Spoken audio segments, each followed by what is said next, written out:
522 миллион теңге, яғни компания қаражат Бекболат Телефонға берді. 128 миллион теңге менің қаражатым жеке ол кісі. Бекболат Телефонға қандай не үшін бердіңіз?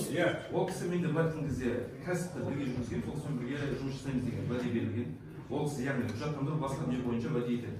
Себебі бізде мұфтият тарапынан лицензия алу, яғни туризм басқармасына тіркеуге 100 миллион теңге, яғни мұфтиятқа лицензия алу, 20 миллион теңге туризмге тіркелу.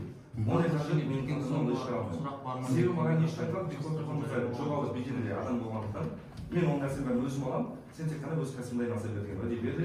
Өзім қажет еткен сәтте қаражаттың ешқандай қаражат жоқ, басқа дүние жоқ.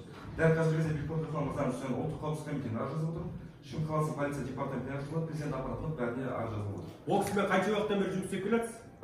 Жалпы таныстығымыз 2022 жылдан бастап келе жатыр. Ал жұмыс істеуіміз Қазсотряд компаниясы 2022 жылы маусым айында ашылды. Қанша рет бердіңіз ол кісіге ақша?